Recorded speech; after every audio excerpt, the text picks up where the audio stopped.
మానవుడు తను చేసిన అపరాధములను బట్టి, పాపములను బట్టి దేవుని సన్నిధికి రావడానికి ఇష్టపడ్డు.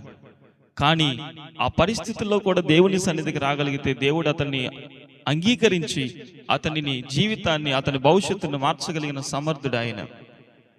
ఇశ్రాయేలు రాజులలో ఒక పాపిష్టి రాజు యెహోయాషు.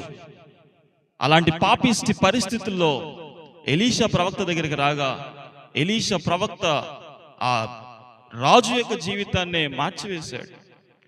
దేవుని సన్నిధిలో ఉన్న ఎలీషా ప్రవక్త దగ్గరకు వచ్చిన యెహోయాషు యొక్క జీవితం మారిపోయింది. ఎలాగూ మారిపోయింది? యెహోయాషు బలహీన చేతులతో ఉన్నప్పుడు అతని చేతులు బలపరచబడ్డాయి.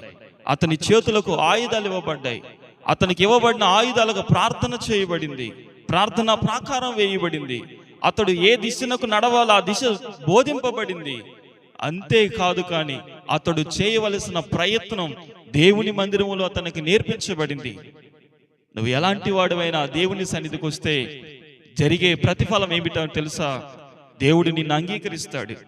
నీ బలహీన పరిస్థితులను బలపరుస్తాడు. నీ చేతికి ఏ పని అయితే అవసరం ఆ పనిని అనుగ్రహిస్తాడు. నీ కుటుంబానికి ఏ పని అయితే, ఏ వాహనం అయితే అవసరం ఆ వాహనాన్ని అనుగ్రహిస్తాడు. దాని చుట్టూ ప్రార్థన అనే ప్రాకారాన్ని ఉంచుతాడు.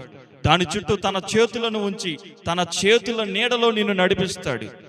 అంతేకాదు కానీ నీవు నడవవలసిన మార్గాన్ని నీకు బోధిస్తాడు.